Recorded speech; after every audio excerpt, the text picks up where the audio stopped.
Hola a todos, de nuevo muy buenas tardes, ¿qué tal están? Miércoles 21 de enero comenzamos 8 Magazine y lo vamos a hacer hoy de la manera que más me gusta. Vamos a comenzar con música de la buena, de la que se hace aquí en Zamora y la vamos a compartir con todos ustedes. Es solo el arranque de este programa porque tenemos muchísimas entrevistas y contenidos a los que les vamos a acercar, que esperamos que nos acompañen durante las 2 próximas horas. Sumario y vamos con ello.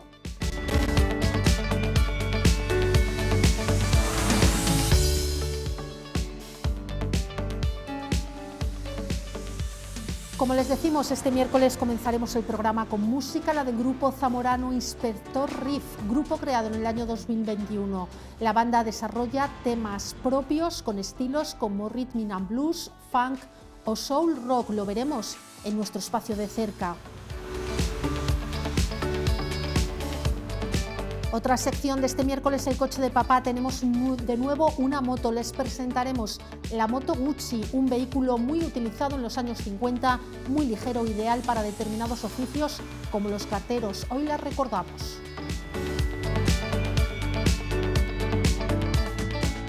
Y hoy tenemos muchas entrevistas. Hablaremos de la creación de empresas desde la Cámara de Comercios, de los cuidadores no profesionales de Zamora y también nos acercaremos, lo están viendo, al mundo de la cultura. Nos visitan desde el Teatro Principal de Zamora para contarnos la programación que nos espera para este primer semestre del año. Y también hablaremos del legado de Claudio Rodríguez. Cáritas y el Seminario Permanente de Rodríguez han firmado un convenio de colaboración y los derechos del autor recaerán en esta entidad benéfica zamorana. Nos contarán con detalle el porqué de esta decisión. Y comenzamos con lo que es la actualidad municipal, hoy con corte de calle de nuevo a la vista.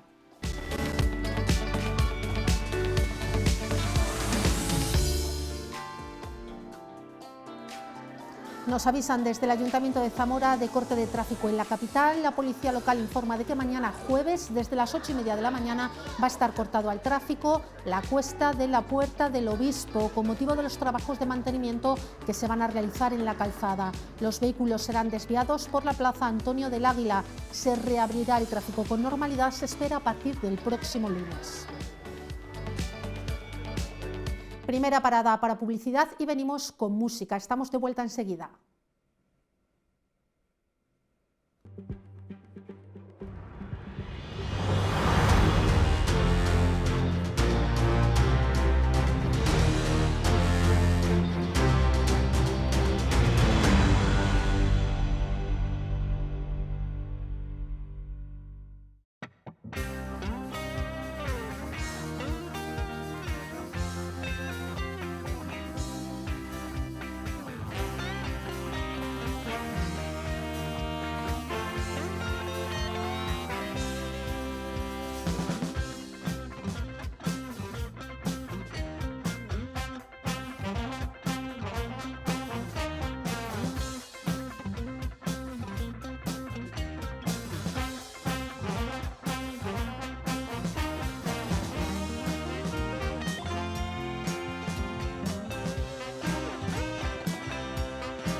Un grupo que navega entre el funky, soul y swing, podría ser, y que lo que, bueno, en principio me imagino que como todos los grupos lo que intenta es divertirse, y si se divierte, hacer divertirse a los más. Tiene un punto bailongo toda la historia, o bastante bailongo, que a lo mejor no éramos muy conscientes al principio, pero en los conciertos que hemos dado la gente baila, entonces debe de funcionar.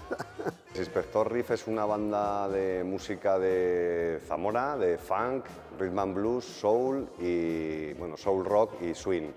Es un grupo de músicos zamoranos y lo que queríamos es hacer básicamente nuestra propia música, es decir, intentar crear un sello propio, un estilo y sobre todo pues eso, tocar nuestros temas, o sea, huir un poco de las versiones y de los tributos y de estas cosas que se llevan tanto ahora.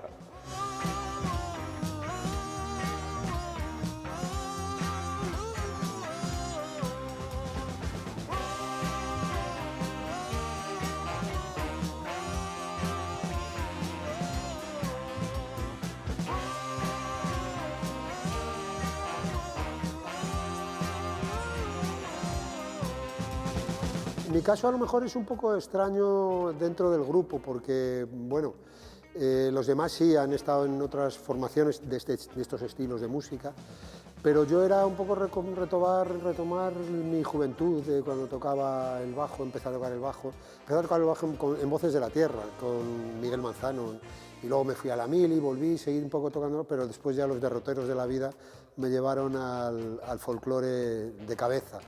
Y tenía ganas, porque a mí el pulso, pues un medio rockero, funky, jazz y tal, siempre me ha gustado mucho.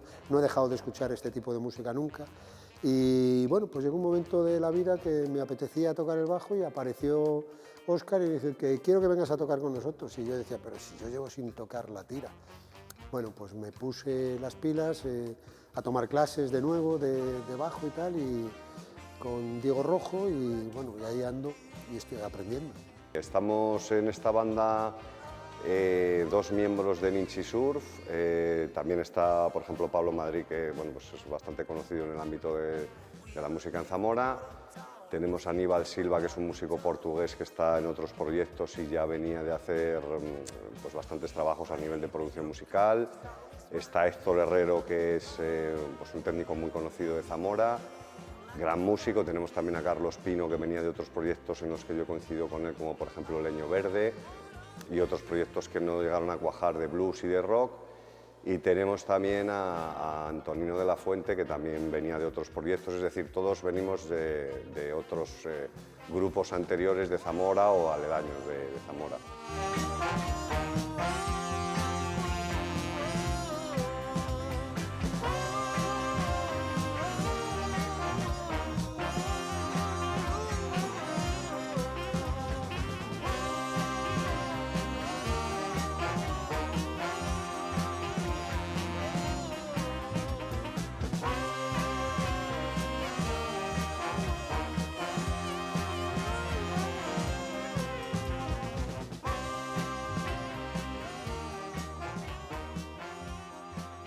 Supongo que todos los bagajes que uno va teniendo, aunque de repente, evidentemente, no estamos haciendo ni jotas, ni charros, ni nada de esto, de momento, pero supongo que ahí están, lo llevas dentro, ¿no? Aunque no es la idea de este grupo, no va por ahí, no, por lo menos para mí ni está planteado tampoco. Son temas de Óscar, que la mayoría hay alguna versionados, algún tema por ahí, pero el 90%, más del 90% son temas compuestos por Óscar. La idea estaba bastante clara y era llevar a puerto unos temas que yo tenía ahí con un trasfondo, un estilo de música americana, de música afroamericana, ¿no? Como hemos dicho, de funk, de blues. Y un poco era llevar a estos músicos a ese terreno, ¿no? Al terreno de la música que a mí más me gusta o en la que más me he formado, más he escuchado. Era un poco una necesidad el hecho de sacar estas canciones adelante con gente cercana a mí, pero que fuera gente que tuviera una experiencia musical, ¿no? Y que tuviera un bagaje. Entonces esa es un poco la idea, ¿no? Juntar a músicos de la zona, gente cercana a mí, y sacar esas canciones propias que yo tenía, algunas ya tenía hechas y otras han ido surgiendo pues, con la formación del grupo.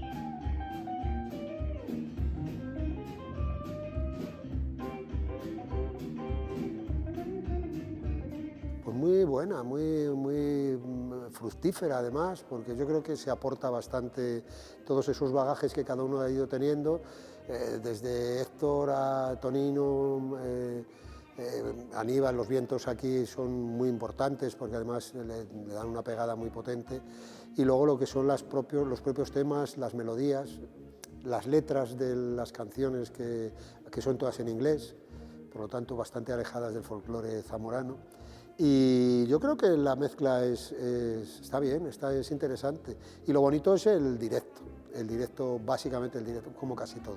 La verdad es que yo al principio pensaba que ese iba a ser un punto negativo, ¿no? El hecho de tocar distintos estilos, el hecho de digamos, no centrar el tiro en un solo tipo de música, pero creo que al final es uno de los elementos más importantes del grupo y quizás la gracia, ¿no? El tocar diferentes estilos a nuestra forma, a nuestra manera, teniendo mucha importancia los vientos, porque tenemos una sección de 3 vientos, y también mucha importancia los riffs, por eso el grupo se llama Spector Riff, y digamos, la parte instrumental. O sea, es un grupo que tiene temas vocales, pero también hay otros temas instrumentales, y entonces era un poco, la idea era esta, ¿no? Sacar estos temas y ver si funcionaban realmente o no.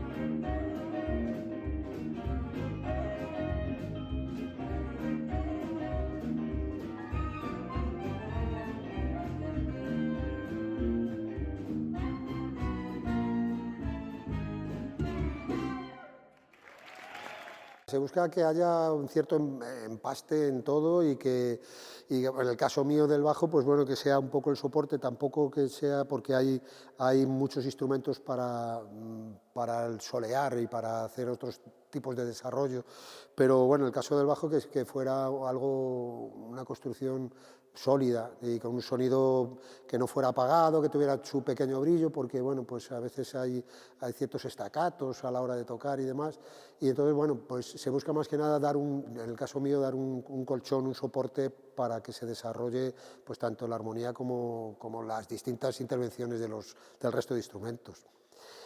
Bueno, el sonido, pues se va buscando, se va haciendo. Yo creo que cada uno vamos buscando nuestro propio sonido y cómo encajamos con los demás. Es muy importante y en la banda, la verdad, como te he comentado, tenemos, bueno, pues Carlos Pino y Héctor Herrero son técnicos profesionales de Zamora, tanto Héctor con Pedro Galende, con la Renovation y con Carlos Pino en el teatro.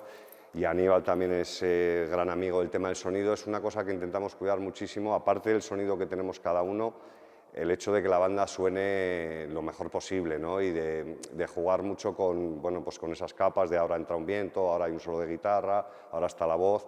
Eso es algo muy importante para nosotros, desde luego, sí. El directo, claro. Tocar en directo es el truco de esta historia. Porque además cuando grabas de una manera muy medida, muy pensando en que estás grabando y tal, y luego te das cuenta que a la hora de ir a un concierto tocamos más deprisa, tiene otra dinámica mucho más alegre que la propia grabación, porque a veces las grabaciones lo quieres cuadrar todo tanto que no te das cuenta aparte que yo pienso que los discos se tenían que hacer al final de todas las giras, que es cuando ya todo empieza a tener sus detalles, sus encajes y demás, y eso hay que rodarlo. Lo que pasa es que el mundo en el que vivimos es al revés, haces un disco para ver si hay una gira. En los conciertos y el feedback que nos llega es que es una música muy directa, ¿no? Que la gente suele recibirla con bastante alegría, con diversión, porque es una música, pues no deja de ser música bastante sencilla, ¿no? O sea, sencilla en el sentido de que llega muy rápido a la gente. Hay muchos temas que enseguida ves que la gente se pone a bailar o que echa una sonrisa o que la tienes ahí, la tienes un poco atrapada. Y la verdad es que en los directos es bastante curioso ver la reacción de la gente y a primera vista ya es un grupo que llama la atención. Somos 7 sobre un escenario con muchísimos instrumentos, con muchos estilos y la verdad es que se crea una energía bastante potente en los directos.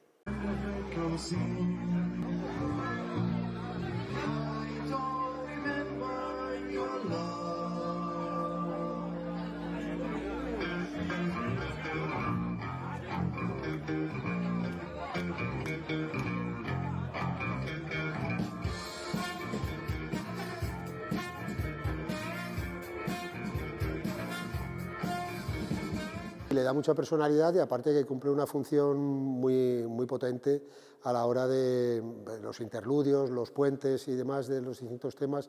Los vientos hacen una función muy bonita. Además, date cuenta, trombón, saxo alto, saxo tenor o a veces clarinete, bueno, tienes ahí un abanico de tímbricas muy potentes. Yo tenía claro que ya en otros grupos que estuve, como Leño Verde o Ninchi, siempre hemos utilizado vientos y yo en este grupo tenía claro que teníamos que tener una sección de vientos muy potente y yo creo que lo estamos logrando y que es una de las claves del grupo, ¿no? Aparte de, como he dicho antes, de tener riffs bastante potentes y que las dos guitarras jueguen mucho a hacer tanto melodía como una rítmica también muy potente, los vientos tenían un papel muy importante, tanto en la parte de hacer solos como en desarrollar melodías que la gente luego se las pueda ir silbando, ¿no? O llevar para casa. Tenemos un trombón, tenemos saxo alto, saxo tenor y clarinete. Y en el disco tuvimos la suerte de grabar con uno de los miembros de Fridonia, que es el saxo principal de los Burning, que ahí incluimos también un saxo barítono. Entonces, digamos que la parte de los vientos está muy trabajada y que está, digamos, pensada para que brille, ¿no? Dentro del grupo. Es un elemento fundamental. Es muy complicado y la verdad es que los ensayos al principio era bastante caótico y hasta que hemos logrado, digamos, colocar las cosas en su sitio, incluso llevar a puerto los arreglos de melodías que yo tenía, en esa parte nos ha ayudado mucho Aníbal, pues ha sido realmente complicado, ¿no? Y las capas, como decía antes, de ver qué instrumento tiene que estar por encima en este momento o cómo los vientos tienen que hacer piano cuando está sonando a lo mejor un solo de guitarra. Eso ha sido quizás lo más complicado de todo este proyecto, probablemente lo más complicado, sí.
Complicados porque hay que juntarse, pero no, funcionan, van muy bien, muy automatizados, ya llegamos, enchufamos, preparas y tema, error, vamos a repasar esto y bueno, intentando trabajártelos en casa para llegar al ensayo aportando. Hasta que no hemos empezado a ensayar con INEAR, con sistemas de escucha en los oídos, ha sido un auténtico caos, como te digo, porque el local es grande, pero al final 7 personas con instrumentos de viento, que aunque los pongas por micrófonos siguen sonando porque son instrumentos acústicos, era muy complicado. Y luego aparte nosotros los guitarristas llevamos también amplificadores de válvulas que generan muchísimo sonido. La batería, que Pablo de Alba es una batería muy contundente, que tiene un groove y una pegada bastante importante, pues era bastante complicado, pero ahora pues llevamos meses ensayando con ese sistema de escucha en los oídos y la verdad es que todo armoniza mucho mejor y los ensayos son más llevaderos, porque la verdad es que ha habido ensayos muy complicados, verdaderamente complicados. Está esta grabación que se ha hecho de parte del repertorio, queda otra parte del repertorio que la intención es grabarla. Y bueno, pues lo que pasa hoy en día con la música, colgarlo, generar contenidos, y en mitad de todo eso, si puedes dar algún concierto, está muy bien. Y bueno, sobre todo darte a conocer, ir dando a conocer el proyecto, también sin agobios, porque todos ya venimos de muchos proyectos y de muchas cosas, y lo estamos disfrutando tanto que no tenemos tampoco un objetivo inmediato de tener que hacer gira por narices, de intentar que te venga una discográfica a decirte cómo tienes que hacer las cosas y demás. Vamos despacito, pero con la ruta clara y con ideas de nuevas canciones y demás. Y bueno, la experiencia por los sitios donde hemos tocado, quieren que volvamos, y entonces esa es un poco la prueba. Ahora estamos pues soltando semilla. El proyecto de este grupo básicamente es intentar llevar este grupo fuera, ¿no? Sacar el grupo a festivales, a salas fuera de Zamora. Estamos muy contentos y muy orgullosos de los sitios que hemos tocado aquí ya en Zamora, pero nos gustaría medirnos fuera, y evidentemente pues el proyecto así o a corto o medio plazo es sacar el segundo disco. Ya sacamos un disco el año pasado, en febrero, que lo presentamos en el Teatro Principal. Tenemos temas suficientes para armar un LP, y sobre todo eso, intentar ver un poco si el proyecto funciona realmente, ¿no? No quedarnos en casa, tocar en las salas que todos conocemos y en las fiestas de turno de Zamora, sino intentar ver si realmente podemos profesionalizar esto, o intentar eso, ver si realmente podemos medirnos con bandas que a priori pensamos que son mucho mejor, y muchas veces no hay tanta diferencia, ¿no?, entre unas bandas y otras. Y lo que yo personalmente me gustaría pues es eso, tener un circuito de salas, un circuito de festivales en los que el grupo nos den la oportunidad de tocar y ver si realmente es un grupo que funciona, ¿no? Porque yo pienso que por repertorio y por músicos creo que tenemos la suficiencia de poder hacer buen papel en muchos lugares, creo. Lo que es muy difícil que te den la oportunidad, es complicado.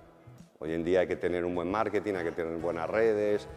Digamos que hay que tener no solo un proyecto que funcione, unas canciones que suenen bien, músicos competentes, sino que hay que tener un poco más que todo esto. Estamos en ello, trabajando en eso.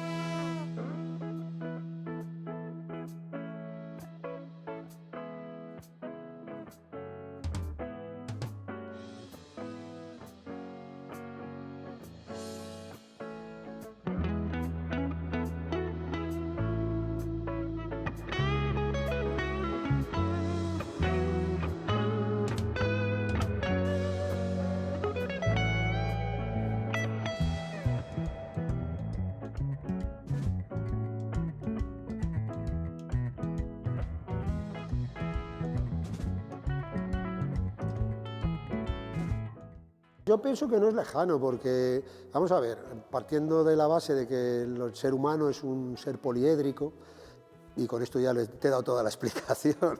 Quiero decir, a mí me encanta el folclore, lo que hago cuando recopilamos los estudios, en fin, todo lo demás, cuando toco con Alberto Jambrina también, me encanta, y lo voy a seguir haciendo siempre que la salud me lo permita.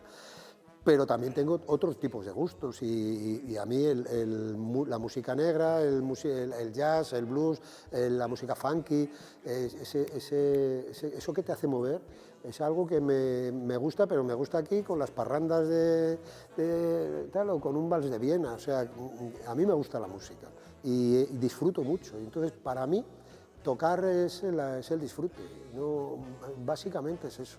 Y a partir de ahí, pues yo qué sé, lo que dé de sí. Llevo 21 años en la música. En el año 2004 debuté en Salamanca con Leño Verde. Para mí es mi grupo, es mi casa, es el lugar donde yo me encuentro a gusto, es donde yo digamos que he explotado como músico, como cantante, como compositor. Yo ya componía, ya hacía cosas en Ninchi, componía en la última etapa de Leño Verde, también hice algún tema, algunos arreglos. Pero para mí mi banda es esta, es un poco, las canciones hablan sobre mi vida, mi familia, mis experiencias de vida, un poco los estilos que se ponen ahí son los que me gustan a mí. Entonces para mí es mi grupo, es mi casa.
Una pequeña revolución de dos ruedas. La Gucci Hispania 65 es una máquina que marcó un antes y un después. Y todo con un punto económico. Al arrancar con facilidad y consumir poco. Se podía enfrentar a calles estrechas y a caminos rurales. Con un tamaño compacto y su estética suave le daba un aire cercano, como el que tenía el cine de José Luis López Vázquez de esa época. ¿Por qué no sale a repartir el higuito y la almendrita? Buen papel el que estamos haciendo. A mí ya me da igual. Papel el que tengo yo el sábado.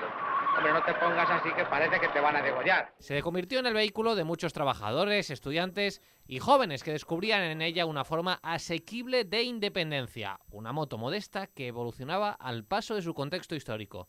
Una moto pequeña para soñar en grande. Hoy en el coche de papá vamos a conocer una moto y concretamente de la colección de Chano que ya hemos revisitado también en el pasado y que continuamos conociendo. Y en este caso, Chano, tenemos otra moto clásica. Sí, es verdad, porque siendo un chaval, mi padre compra esta moto ahí a Samuel Ganado Puga, que estaba arriba del Todo Santa Clara, donde hoy es el Español de Crédito, ¿no? Y bueno, pues allí que fue mi padre a comprarla y claro, costó 11.475, ¿no?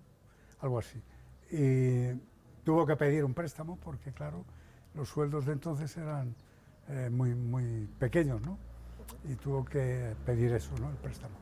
Pero bueno, la moto se vendía tal cual como está, excepto que era un artículo a mayores, era de 2 asientos, entonces había que comprar también este otro transportín para mayores. O sea, la moto era como está y entonces el transportín era a mayores, ¿no? Es una moto de una cilindrada muy pequeña, como se puede casi apreciar, ¿no? Que es de 65 centímetros cúbicos, con lo cual, pues ni que decir que corría a 40-50. Por cierto, si daba el aire de frente, ya en vez de ir en tercera, había que ir en segunda, porque no era mucho lo que el esfuerzo, ¿no? Claro. Del aire, ¿no? Contra la persona, ¿no? Y entonces ya había que meter segunda, ¿no? Y bueno, y poco más. Cualquier cuesta era segunda y si era una cuesta muy empinada tenía que ser primera. Bueno, ni qué decir que las marchas están en el depósito, a la parte esta derecha, ¿no? Primera es hacia abajo y después segunda en la mitad y tercera adelante. La primera sería aquí sería la segunda y ahí tercera la tendríamos para... Y ya digo, corriendo entre 40 y 50 ya sería mucho casi. En fin, el embrague y demás. Y bueno, pues son 3 velocidades, ya digo, de una cilindrada pequeña, ya digo, el transportín también. Y también se hacía una parrilla aquí para poder trabajar. Y yo también fui con mi padre en esta moto a trabajar. Y después yo solo a trabajar, no solo por Zamora a las Obras, sino también a los pueblos. A más de un pueblo y más de 2. El problema era también en el invierno, que cogía un catarro, decía mi madre, un catarro sí, digo sí, pero me duraba todo el invierno. Eso sí, porque claro, pillabas o frío o lluvias cuando ibas a un pueblo a trabajar, y claro, a nada que te mojabas, claro, ya tenías el catarro encima y lo tenías ya para todo el año. Lo que tienen las motos, ¿no? Que el chasis eres tú, claro, al final, ¿no? Efectivamente. Háblanos un poco de la marca. Porque... La marca es Guzzi, que también es una patente italiana, ¿no? Que también fabricada en Sevilla. Sí, pero claro, por eso pone Hispania, entiendo, sí, ¿no? Sí, por eso será... Guzzi Hispania. Entonces se fabrica en Sevilla, en donde fabricaban de aviones, precisamente, en una fábrica de aviones de Sevilla, ¿no? Y ahí es donde se fabricaba o se montaba, yo creo que parte de motor, tal vez fuera italiano, y después montase todo lo demás en Sevilla, ¿no? Pero bueno, es Sevilla donde se vende, ¿no? Se fabrica, se monta, y bueno, pues ya digo, es una moto, por cierto, muy dura, no anda mucho, pero la verdad es que no era fácil de estropearse continuamente. Pero es curioso que la compraban, yo he conocido a médicos, a practicantes, carteros, guardias rurales también, de campo, porque se podía ir por el campo, por los caminos, ¿no? Y muy dura, o sea, es una moto que sin dar mucho daba mucha seguridad de funcionamiento y de andar, ¿no? Claro. Y es curioso que profesionales esta moto fue muy vendida. Será de las motos más vendidas en España de la gente que trabajamos con ellas. Claro, porque El consumo es mínimo, o sea, 2 litros y pico, poco más, 100 kilómetros, o sea que en fin, mezcla también, gasolina, aceite. Sí que es verdad que daba problemas de la bujía porque el aceite eran muy malos y entonces cogía perla la bujía y se paraba, ¿no? Pero bueno, llevabas la caja de la herramienta, sacabas la bujía, la limpiabas y volvías a andar otra vez. O sea que era, digamos, la única pequeña avería que podía tener. Hay pero no más. En una época que también los Sí, conductores eran los mecánicos. Sí, ¿no? sí, Que hacían- no, siempre aprendíamos a limpiar un carburador, a regularlo, cambiar las ruedas, también las cambiamos. Las he cambiado, las cubiertas, si se pinchaba también. Las ruedas muy finitas, por cierto. Sí, sí, las hemos desmontado y nosotros mismos arreglábamos los pinchazos. O sea que también es cierto que nosotros arreglábamos, mi padre y yo arreglábamos los pinchazos de las ruedas de la moto. Bueno, pues hemos visto una parte de la moto, como decimos, de esta Gucci, y lo que vamos a hacer ahora es continuar hablando sobre esta auténtica maravilla del pasado.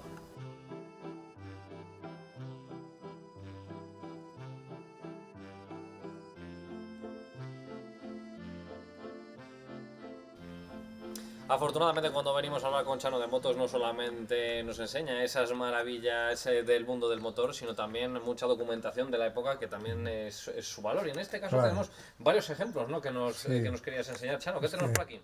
Lo interesante es toda la historia de la moto de la Gucci, ¿no?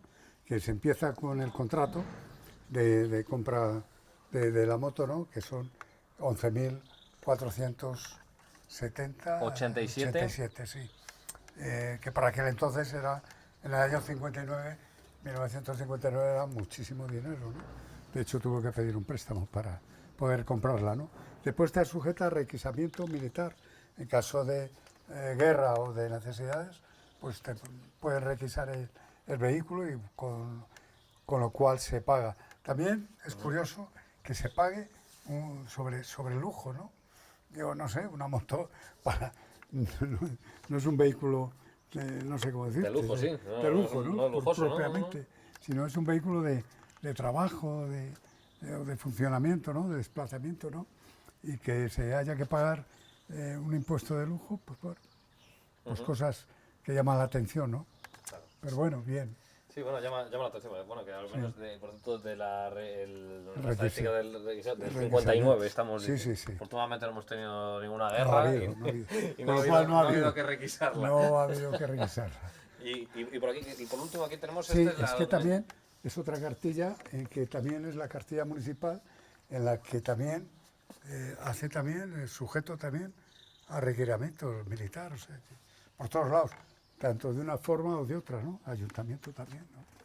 Bueno, pero vamos, una documentación completísima de toda ella. Y ahora que estamos hablando de la Gucci también, Sí, es lo que nos estabas esto hablando lo muchas que veces. se fabricaba eran las 5 Guccis que empiezan el año, la 49 concretamente, la 65, después está la Lario que llaman la 99, la 110, o sea, las 5. Esta sería la de la que estábamos hablando. Sí. Esta es la de... No, no. esta. Ah, es la de justo la del medio, Justo además. la del medio, sí. Ahí tendríamos la... Sí, la 65. Con ¿Eran siempre de este color rojo? Sí, todas. Las 5 que se fabricaron con licencia italiana, ¿no? Desde más pequeñas, que era la 49 con pedal, que para arrancar y pedal, y esta otra, sin embargo, ya el otro arranque, ¿no? Y los demás también. Ya las otras tenían un poquito más de potencia, ¿no? Porque había la 65, 73, la 99 y la 110.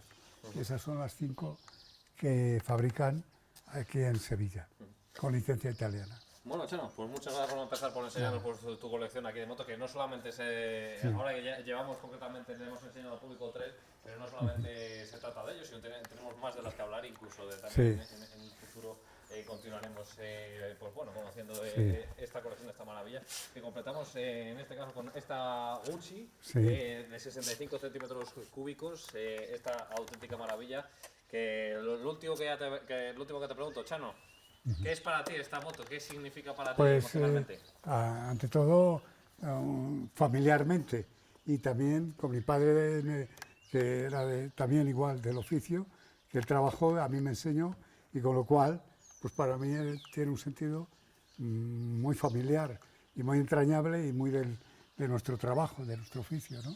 De fontanería y de calefacción. Con lo cual fue como pasar ya industrialmente, de pasar de bicicleta a moto, ¿no? Bueno, era una forma de industrializar ya la vida laboral, ¿no? Del trabajo.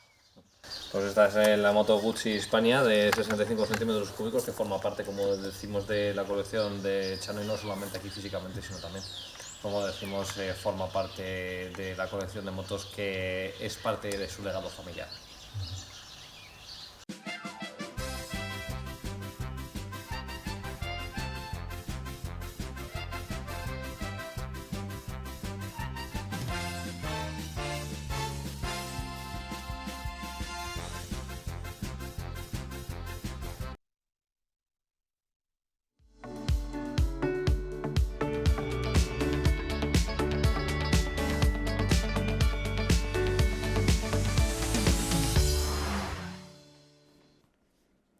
Pues aquí seguimos en la 8 Zamora para hablar en los próximos minutos de uno de esos temas que hacemos habitualmente un par de veces al año, pero que nos encanta, porque les vamos a presentar a continuación lo que es la nueva programación del Teatro Principal de Zamora para estos 6 primeros meses del año. Llega con muchísimas cosas interesantes y nos acompaña Eva Santos. Muy buenas tardes, Eva. Buenas tardes. Es la directora en funciones del Teatro Principal y la responsable, una de las responsables de esta programación que podemos disfrutar, como decimos, de enero a junio de este 2026. Bueno, pues cuéntanos un poco, el otro día estuvimos en la presentación, hay una grandísima variedad, hay música, espectáculos, hay mucho teatro, cuéntanos lo que vamos a poder disfrutar, al menos lo más destacado, porque obviamente no podemos hablar de cada una de las sesiones, pero hay mucho de lo que disfrutar estos meses en el teatro. Cuéntanos un poquito. Sí, pues bueno, en primer lugar vamos a seguir manteniendo los ciclos que ya son un clásico, digamos, en la programación del Principal del primer semestre.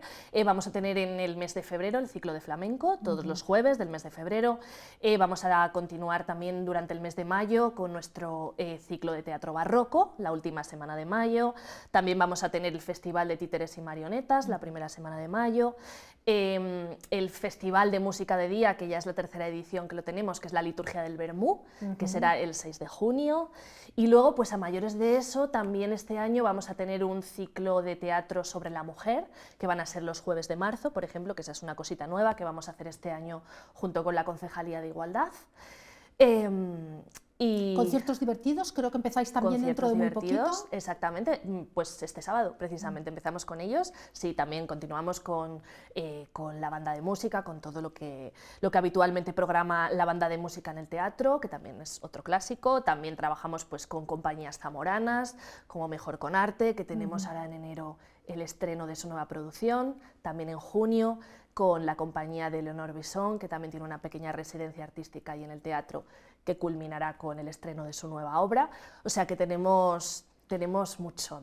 Gran variedad y gran calidad. En lo que es puramente teatro, si te parece, destácanos 2 o 3 citas de lo que creas que más puede interesar al público, un poquito 2 o 3 citas de lo que es teatro. Vale, pues mira, en primer lugar quiero destacar el ciclo al que he hecho referencia hace un momento, el ciclo de teatro y mujer, porque son 3 propuestas súper interesantes para reflexionar alrededor de la figura de la mujer, de lo femenino, que son Vendrán los alienígenas y tendrán tus ojos, de María Velasco. Después el siguiente jueves vamos a tener Teoría King Kong y el último, Leonora, sobre la vida de Leonora Carrington. Entonces esas 3 para mí son muy muy especiales y me parece que merecen muchísimo la pena. También otro proyecto que también es muy especial es uno que tenemos el día 11, si no me equivoco, de febrero, que se llama Preso en la Esperanza, que es una producción de teatro del barrio con el Freedom Theater de Palestina. Entonces es un monólogo teatral representado por un actor palestino que, de hecho, él vive allí, vive en un campo de refugiados y viaja a España solamente para hacer este tipo de representaciones y contar, digamos, pues de primera mano su vivencia dentro de este conflicto. Entonces es una oportunidad pues muy especial.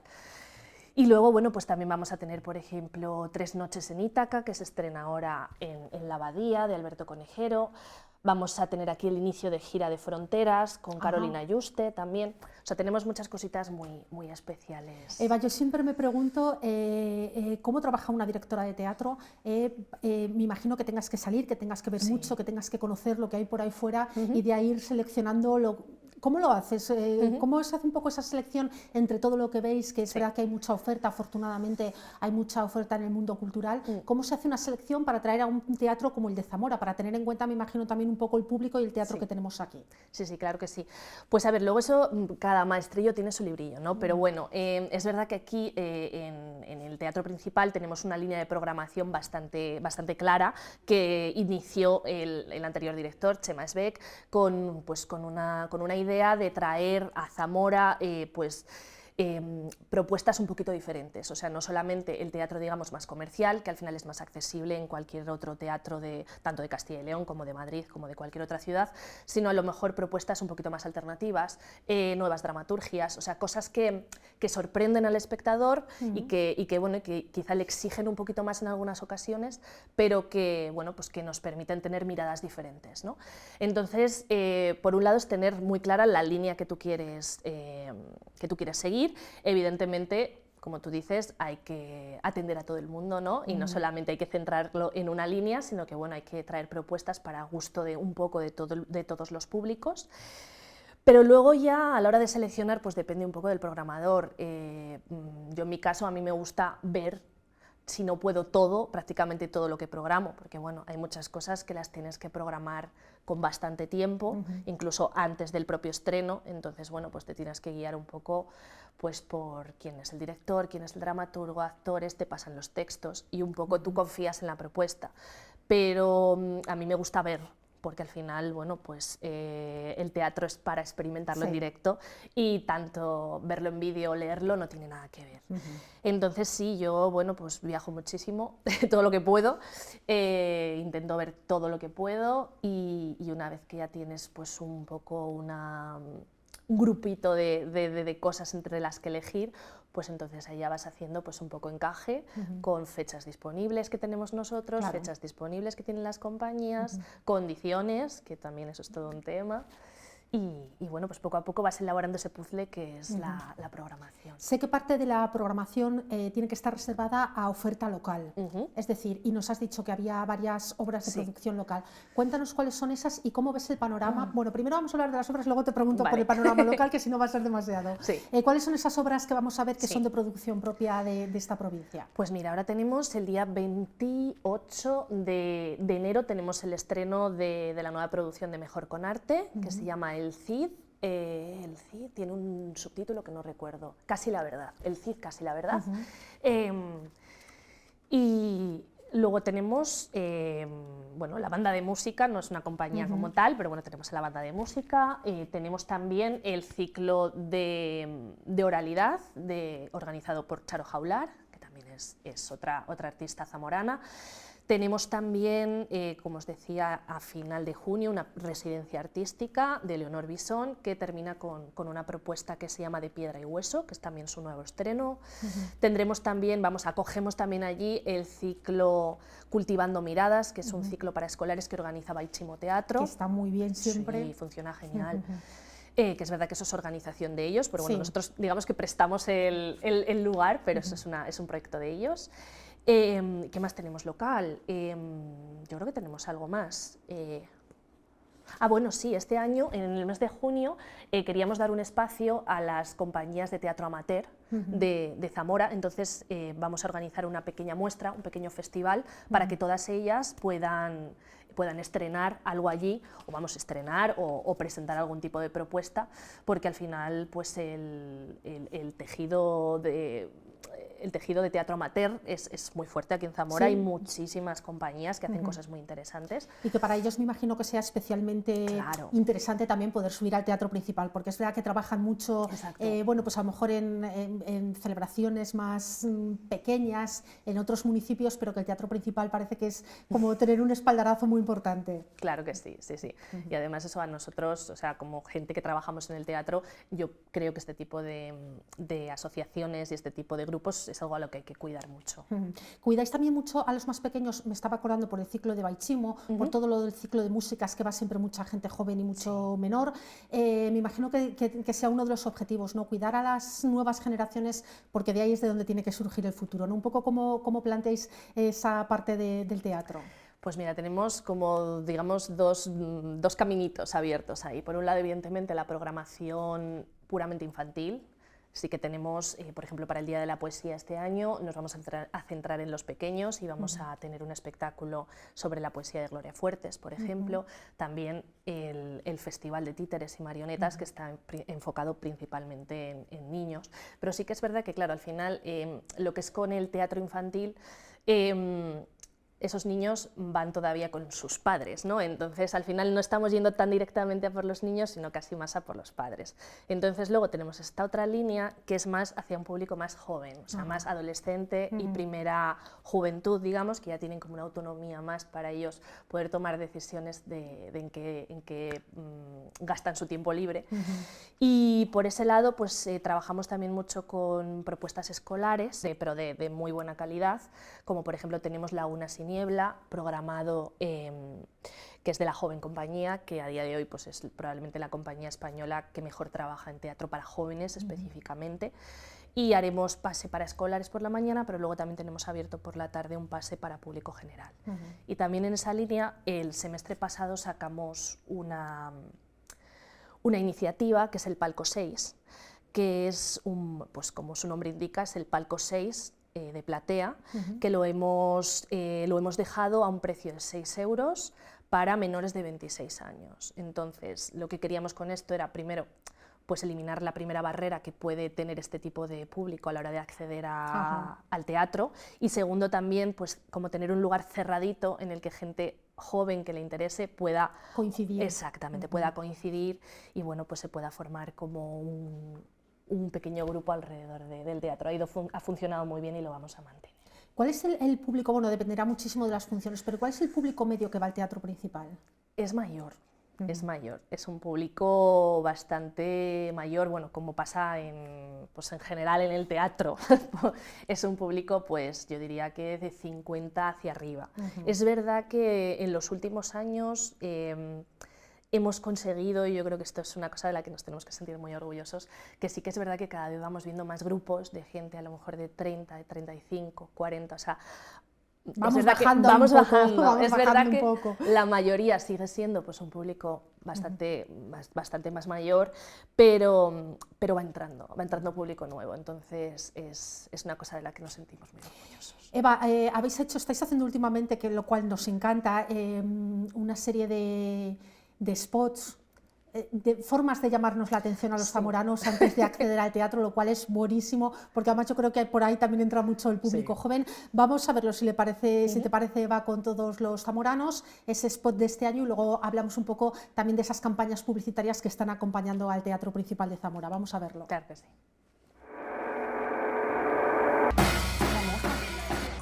Te pasas el día mirando hacia abajo, con la cabeza gacha. ¿Cuándo te domaron? ¿Te acuerdas? Estás aquí como podrías estar en cualquier otro sitio. La vida te pasa por delante y se te esfuma. Y no vuelve. Vamos, piénsalo por un momento. Si levantases la cabeza 45 grados, solo 45 grados, comprenderías mejor el mundo que te rodea. Aprenderías a defender lo tuyo y, ¿por qué no?, también las metáforas. Y serías una persona completa. Sí, has oído bien. Serías. Porque ser o estar, esa es la cuestión. Levanta la mirada.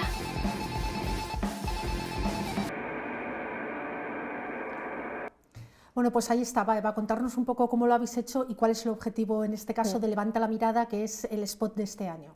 Sí, pues bueno, hemos trabajado como siempre, como casi siempre, con nuestra agencia favorita, que es Alto el Fuego, que es con la que normalmente hacemos todas estas acciones que, bueno, con las que queremos sorprender y con las que queremos llamar la atención.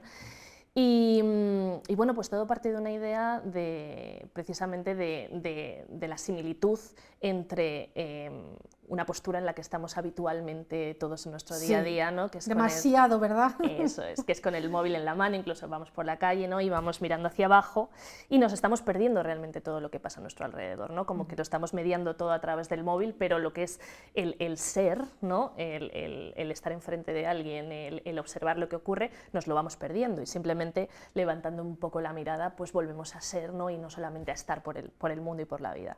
Entonces hemos querido hacer un símil con la posición que ocupamos en el teatro. Estamos sentados en un patio de butacas, entonces estamos mirando hacia abajo y de repente levantamos ese mismo ángulo y tenemos el escenario donde están ocurriendo también cosas que probablemente nos permitan, pues, reflexionar sobre lo que ocurre en nuestras vidas o sobre lo que ocurre en el mundo y nos permitan también ser. Entonces, bueno, es una campaña muy orientada, como podéis ver, a público joven. Pero bueno, realmente creo que nos puede aplicar a público de todas las edades. Hoy en día a todos, es verdad que parece que hay mucha manía con decírselo a los jóvenes, pero yo me fijo que luego vas por ahí y en todas las edades estamos todos mirando hacia abajo. Todos igual. Sí. Eva, muchas gracias por venir a contarnos esa programación. De todas maneras, recordamos a los zamoranos que tienen estos folletos, ¿verdad? Para que nos podamos acercar con todo lujo de detalles a la programación, que en la página web también tenemos toda la programación, que nos podemos acercar al teatro, que pasamos por ahí cerca prácticamente a diario y que levanten la mirada, que abran esta programación, porque es una maravilla bueno, poder disfrutar en un teatro tan precioso como es el Principal de Zamora de una programación hecha siempre con mucho gusto. Gracias, Eva, por venir a contárnosla. Gracias, muchas gracias. Bueno, y nosotros vamos a seguir en 8 Magazine, tenemos más cosas que contarles. De momento vamos a ver la imagen más destacada de este día y continuamos. Pues ya estamos. Pues nada, pues hasta...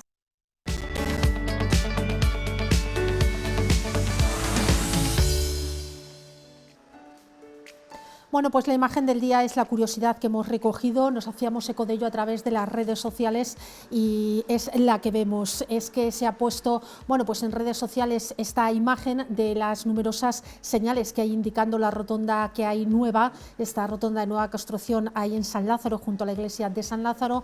En redes sociales se ha hecho curiosidad este tema, distintas fotografías que han corrido y nosotros queríamos, bueno, pues ver estas señales. Por cierto, hoy hay 4 señales, pero es que en la imagen que habíamos visto en redes sociales había hasta 6. Bueno, es señalización provisional y, como diríamos, no más vale que sobre que no que falte, 4 señales indicándonos que hay una rotonda nueva ahí en San Lázaro. Es la imagen curiosa, la imagen que queremos destacar en este miércoles.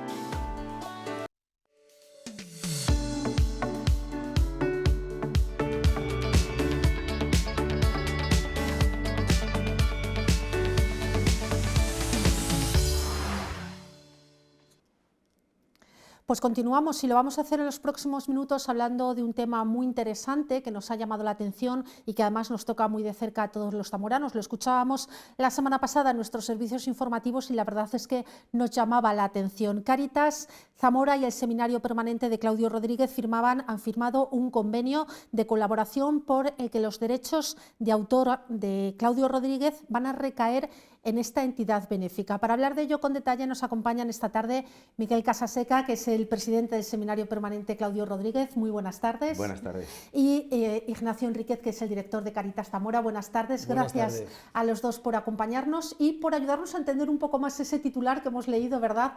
Que veíamos aquí, bueno, en la 8 Zamora, pero que hemos visto en más medios de comunicación y que nos llamaba un poco la atención, ¿no? ¿Qué es eso de que los derechos de autor, dónde estaban hasta ahora y cómo es que, bueno, pues varios años después han pasado a Cáritas Zamora?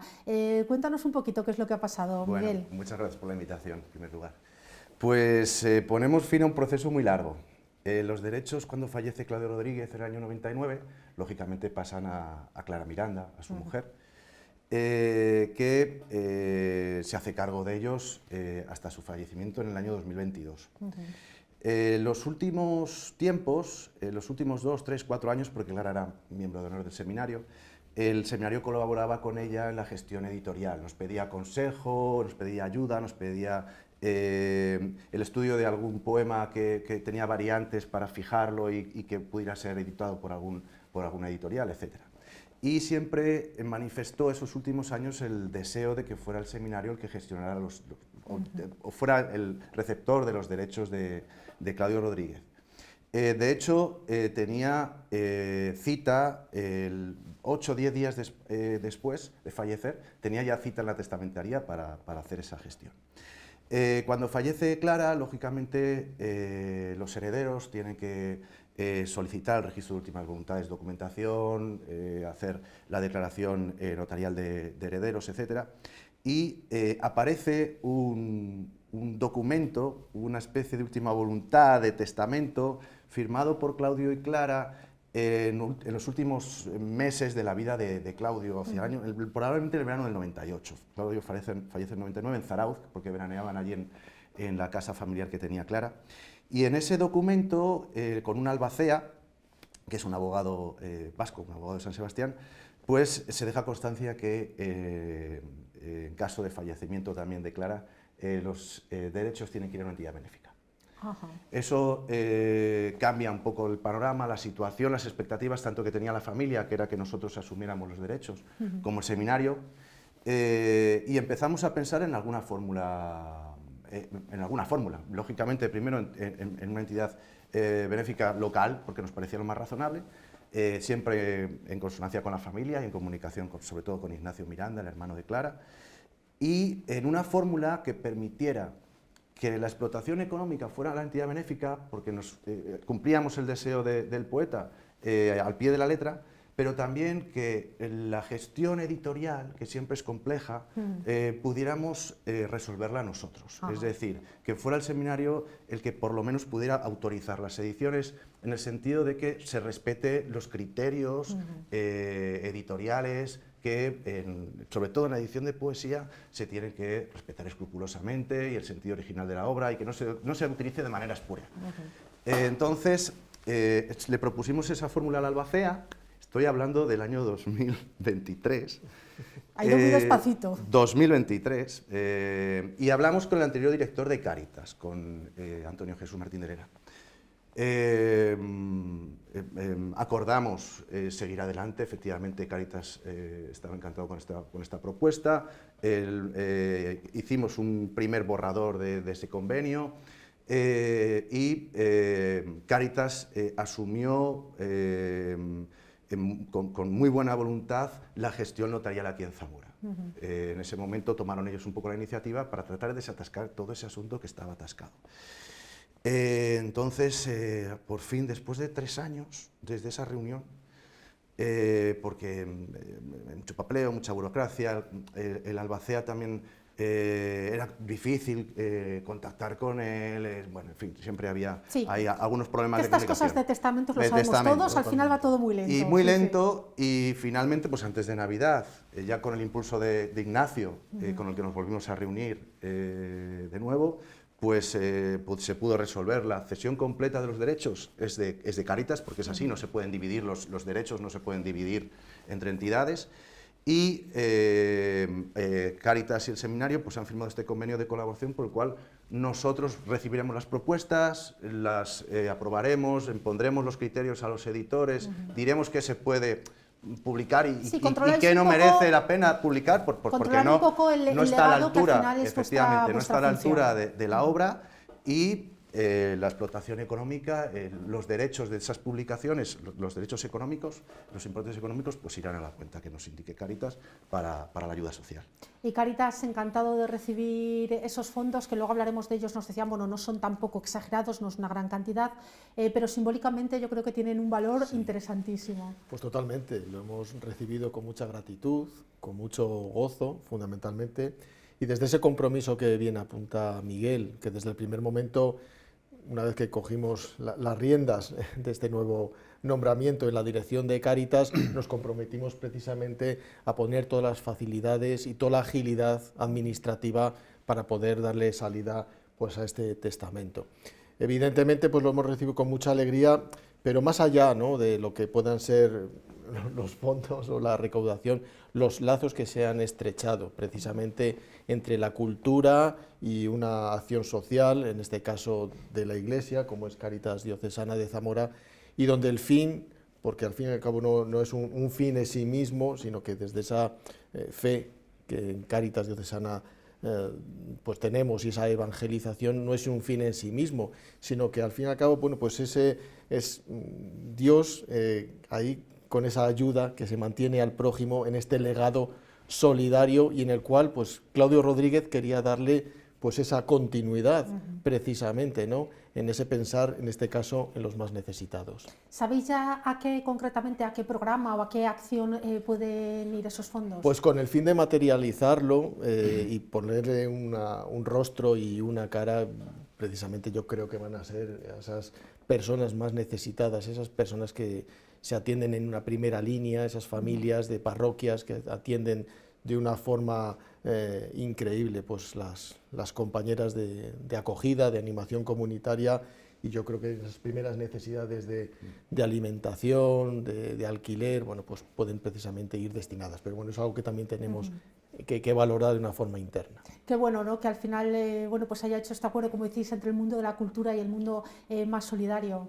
Sí, totalmente, porque como digo, y más, es algo inusual, como también dijo en alguna otra entrevista Miguel, no es usual que los artistas, y en este caso como era Claudio Rodríguez, pues dejara eso hacia una entidad benéfica tan abierto, ¿no?, porque normalmente, bueno, se reduce más bien al ámbito familiar o un entorno más cercano, y desde así, pues ese gesto tan encomiable, pues de que ese legado solidario, bueno, pudiera transmitirse pues a las personas más necesitadas. Y sobre todo desde los artistas quiero también señalar de esos dones, ¿no?, que tenían precisamente en este arte, como era la escritura, la literatura, la poesía, y ponerlos a disposición de los demás, ¿no? Pues yo creo que hay esos lazos entre la cultura por un lado y también la acción social quedan más que refrendados.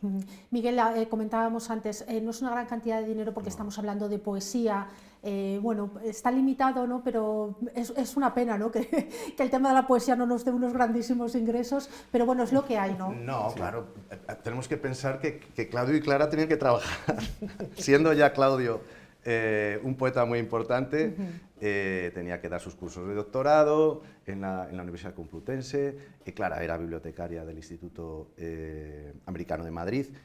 La poesía no da para vivir, los poetas, todos los poetas tienen que dedicarse a la docencia, tienen que dedicarse...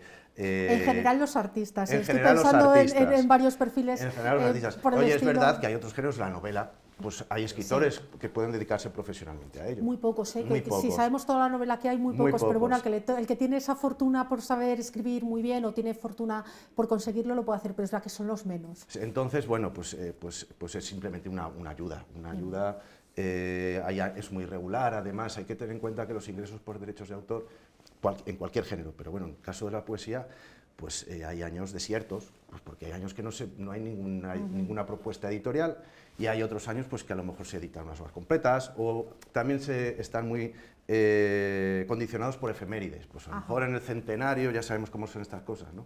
En el centenario de Claudio Rodríguez pues hay muchas editoriales que se lanzan aprovechando esa fecha a la edición, y hay años que realmente, mira, una de las cosas que sí que nos preocupaba, y lo quiero dejar claro, es que estos 4 años han sido de sequía, porque no había un interlocutor y porque no se podía autorizar la publicación. Hemos recibido propuestas editoriales, pero nosotros no podíamos autorizar nada, la familia tampoco podía autorizar nada, entonces estaba ahí en un limbo, y afortunadamente ahora pues podrán ir saliendo. Es verdad que eran pequeñas antologías de algún poema suelto en alguna antología, etcétera. Sí, pero bueno, siempre es interesante que esté ahí. Es verdad que sí que se ha hecho esta dilación, que es ajena a todos, tanto a Ignacio como a nosotros, y como, por supuesto, sí que ha entorpecido un poco en la difusión de Claudio estos años. Entonces a nosotros nos alegra mucho que por lo menos a partir de ahora se vuelva a recuperar. Me imagino que la familia os haya mostrado la satisfacción, ¿no?, con el acuerdo que habéis llegado con Cáritas. Totalmente. La familia siempre ha estado proponiendo al seminario que resolviéramos de la manera más conveniente esta situación, y hablaba con Ignacio Miranda, que también ha hecho un trabajo encomiable durante todos estos años y ha tenido muchísima paciencia, el hermano de Clara, y están encantados con la solución, sí, sí. Ignacio, me imagino que vosotros acostumbrados, ¿no?, porque lo vemos, lo escuchamos muchas veces en nuestro día a día. Hay una pequeña herencia y muchas veces que le llegan a Cáritas, bueno, pues pequeñas herencias, pequeños reconocimientos de la gente en general de Zamora. ¿Estáis acostumbrados? ¿Suele ser habitual que haya gente que siempre piense en vosotros? Bueno, pues al final cuando uno se va y tiene un pequeño, aunque sea una cosa pequeña, en un pequeño tesoro, pensar en Cáritas, ¿es habitual? Es habitual, pero bueno, desde aquí también hacemos ese llamamiento, ¿no? A que se pueda seguir manteniendo ese legado solidario, pues en este caso hacia Cáritas Diocesana, y que esas últimas voluntades pues recaigan en los más necesitados. De alguna forma también es darle continuidad a que no se quede todo en un ámbito, bueno, pues ahí etéreo, sino que vaya pues a lo más terrenal, y en ese sentido pues que no quede en un fin en sí mismo, como decíamos anteriormente, sino que esa última voluntad pues recaiga en los más necesitados, ¿no? En ese amor al prójimo, que nosotros lo vemos desde esa perspectiva, ¿no?, hacia el más necesitado, como estaba diciendo. Estamos acostumbrados, pero bueno, desde luego, más allá de ello, mostrar en todo momento, ¿no?, la gratitud, y sobre todo esa apuesta, el haber fijado su mirada, precisamente el seminario permanente, como decía también Miguel, pues en una entidad como es Cáritas Diocesana, que buscaban que estuviera una determinada estructura, que tuviera también una consolidación, que tuvieran una transparencia y seriedad, ¿no? Y una cierta garantía, ¿verdad? Parece que claro, entonces, hay más entidades que también, ¿no? Pero claro, es verdad que Cáritas Zamora siempre nos da a todos como sí, cierta garantía, ¿no? Sí. Entonces, bueno, pues también es de agradecer esas palabras que él ha reflejado en alguna otra entrevista, y desde aquí pues mostramos toda la gratitud y ese compromiso que también decíamos desde el principio, ¿no?, de poder desatascar, como él bien dice, pues todos estos trámites administrativos que surgieron desde el primer momento. Muy bien, pues Miguel y Ignacio, muchísimas gracias por acercarnos a este tema que nos había llamado la curiosidad, que yo creo que a los zamoranos también les interesa saber qué pasa, bueno, pues con estos pequeños legados tan vinculados, por cierto, al mundo de la cultura y de la solidaridad zamoranos. Gracias por acompañarnos y nada, que sigamos pudiendo hablar de temas en positivo con el seminario y también con Cáritas, que es muy necesario. Muchas gracias. Gracias a vosotros. Un saludo. Y nosotros, que hacemos una parada para publicidad, seguimos en 8M, aquí en la 8 Zamora, enseguida estamos de vuelta.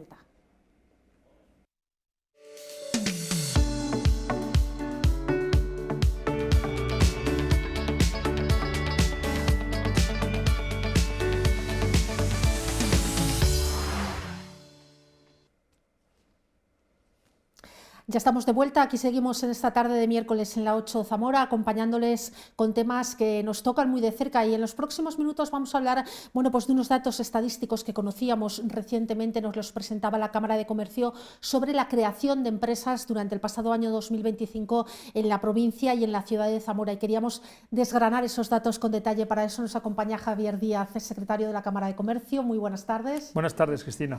Estábamos diciendo que nos presentabais hace muy poquito, bueno, pues ese balance de lo que ha sido la creación de empresas durante el pasado año, y queríamos entrar un poquito con detalle. Creo que las cifras nos hablaban de algo más de 100 empresas creadas el año pasado en la provincia. ¿Cuáles son los datos exactos? En concreto son 108 empresas que hemos creado en el 2025 en el Servicio de Creación de Empresas de la Cámara, que han supuesto además 118 empleos creados, porque alguna empresa ha creado algún puesto de trabajo adicional aparte del autónomo que la crea. Es un servicio, el de ventanilla única empresarial, que me gustaría resaltar que este año precisamente celebramos el 25 aniversario desde que lo creamos en julio del 2001, y a lo largo de todos estos 25 años hemos creado más de 2.600 empresas, y lo que hemos percibido es que este año pasado pues hemos recuperado bastante la actividad que se ha creado en el servicio de ventanilla única, volviendo a niveles que había incluso prepandemia, ¿no? En el año 20 y 21 obviamente vimos un poco de bajón en relación con otros ejercicios, nos hemos ido recuperando. Desde el año 2024 creamos 94 empresas y 108 es un número muy importante, que no quiere decir que no se hayan creado más empresas en la provincia, pero bueno, somos el punto de atención al emprendedor que más empresas crea de toda la provincia, y 108 es un número relevante. Claro, no es el número exacto de empresas que se crean, No, claro. claro. Hay algunas empresas que se crean Van por sin su necesidad. cuenta. Estamos hablando de las que pasan por esa ventanilla única para pedir asesoramiento y ponerse en marcha, que yo creo que siempre es importante cuando tienes una idea de negocio. ¿Dónde se crean las empresas? ¿Se crean en las ciudades? ¿Se crean en el medio rural? ¿Dónde se asientan las empresas en la provincia? Me gustaría previamente destacar que ese servicio que prestamos en la Cámara va enfocado sobre todo a estos pequeños emprendedores que tienen dificultades para crear la empresa. Una empresa de cierta dimensión o con un proyecto empresarial muy importante no va a la Cámara de Comercio para que se la creemos, tiene otras vías. Sí, ¿no? el perfil es un poco personas diferente, claro. Casi a título individual, Primero quieren ver, autónomos. tengo esta idea, ayúdame a hacer el plan de negocio, cómo encuentro financiación, qué trámites tengo que tener, y luego el paso último es, le creamos la empresa, ¿no? Entonces también hay una labor previa muy importante de información y de asesoramiento.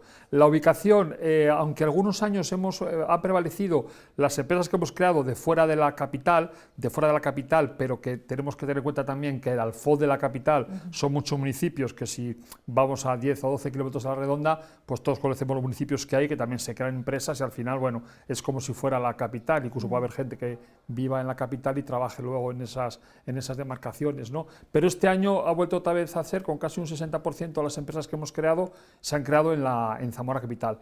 Pero como el sistema de creación de empresas se hace todo a través del documento único electrónico y es todo muy telemático, el aspecto formal de la creación física, no de otros trámites que sean más complicados, incluso ha habido emprendedores que han creado empresas fuera de nuestra provincia y que también se las podemos crear aquí.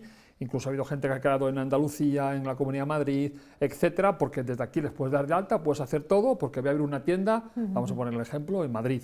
Pues no hace falta crearla en Madrid, se la podemos crear aquí, etcétera, ¿no? Entonces también eso son empresas creadas aunque su actividad sea fuera de la provincia. ¿Y cuál es el perfil del emprendedor en Zamora? ¿Cuál es la persona que va, que se acerca, que pregunta y que luego pone en marcha el negocio? Mira, Cristina, el perfil de la empresa que hemos creado, de esas 108 empresas, es un hombre, en su mayoría, un poquito más que mujer, un 56, 57%, de una edad comprendida entre 25 y 45 años, ese es el perfil de la gente, joven, con unos estudios secundarios, la gran mayoría, ¿vale? Y que muchos de los que han venido ya tenían un trabajo anterior por cuenta propia.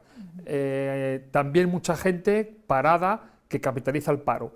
Pero este año ha habido mucha gente que ya estaba haciendo una actividad empresarial y quiere hacer otra actividad empresarial. Imaginemos que una empresa tiene una forma jurídica que puede hacer una serie de actividades, quieres ampliar, hacer otra serie de actividades, entonces claro, tu objeto social no te permite hacerlo y creas otra empresa para facturar con esa empresa esos otros ampliar servicios. Un poco exacto, o sea, esas ganas de querer hacer más cosas, pues creas sociedades o creas empresas para ese otro tipo de actividad. Está bien, ¿no? Porque es crecimiento al final. Claro, claro, es muy importante. O sea, pones de manifiesto que el que ya ha emprendido tiene esa capacidad y esas ganas de seguir emprendiendo. Y eso en un ecosistema emprendedor es muy importante. Y luego, en los sectores más relevantes en los que hemos creado esas 108 empresas, son básicamente, también sorpresivamente, porque había habido un bajón de este sector durante muchos meses, durante muchos años, y estamos volviendo a crear empresas de ese sector de la construcción, sector de actividades profesionales y sector de servicios a empresas. ¿Construcción por qué? Pues imaginemos todos los oficios, desde instaladores, albañilería en general, etcétera, pues son profesiones muy demandadas, gente que trabajaba a lo mejor en otras empresas, pues se decide dar el paso y ponerse por su cuenta, y todos sabemos que es un sector que la demanda hoy en día de esos servicios, sobre todo al pequeño ciudadano y a los pequeños trabajos, pues es muy complicado conseguirlos, y hemos creado bastantes empresas en ese sector. ¿Son empresas que necesitan un local físico? ¿Hay gente que puede trabajar desde su casa, internet hoy en día te lo pone muy fácil? ¿O a la vez que se crea una empresa se necesita un local, un negocio, o ya no siempre? Nosotros, en las empresas que hemos creado en la Cámara, y yo creo que es un reflejo de lo que ocurre en la realidad, hay un porcentaje cada vez más importante de esto segundo que dices, es decir, empresas que ya no son un bar, un comercio, ¿vale? Todos estos que os digo de construcción, pues puedes tener simplemente un almacén para guardar los trastos, pero no requieres tampoco tener nada, pero cada vez todo lo que tiene que ver con servicios a empresas y con actividades profesionales se pueden hacer todas de una manera incluso telemática, es decir, con tener tu despacho en tu casa o en una oficina, pero sin tener que tener un espacio físico como lo conocemos habitualmente, pues se puede hacer. Hay empresas que hemos creado a chavales de diseño gráfico, arquitectos técnicos, etcétera, que mucha gente puede hacer eso desde su propia casa. Pero no os creáis que eso no es lo que la gente quiere. Os pongo en contexto, nosotros tenemos el vivero de empresas que todos conocen, Lo la estaba Cámara de pensando, Comercio, ¿no? Sí, sí. y cada vez tenemos más demanda del espacio de coworking que hemos creado allí. ¿Por qué? Porque la gente que trabaja 3 días en casa y 2 en Madrid, en Valladolid o donde sea, ya no quiere estar en su casa. Todos decimos, qué bien, me levanto, me pongo un café y tal. Sí, pero al cabo de una temporada, y lo exacto. vimos en pandemia, yo creo que mentalmente no es sano, no estar todo el día en casa, aunque sea trabajando, no es sano. Es mejor salir, tener una oficina, y los espacios de coworking, como bien dices, Javier, yo creo que es un lugar ideal para coincidir con otros autónomos, para poder poner experiencias en común. Me parecen lugares fantásticos para ese tipo de pequeños profesionales. Eso es fundamental, y algunos de los despachos que teníamos, 2 en concreto, los hemos reconducido a espacios de coworking, porque la gente va allí, se levanta, como digo yo, se viste, está allí, interactúa con otros emprendedores, y aunque ellos no sean emprendedores porque sean trabajadores de una consultora internacional y que programan, por ejemplo, pues van allí, programan, se están a tomar un café, van al bar de al lado, luego vuelven, están mañana tarde, lo que proceda, pero desconectando de su hábitat habitual dentro de su casa, ¿no? Que eso es importante también desconectar, porque si no, no sales de allí. Lo que criticamos tanto a nuestros hijos y conocidos que no salen de la habitación porque están,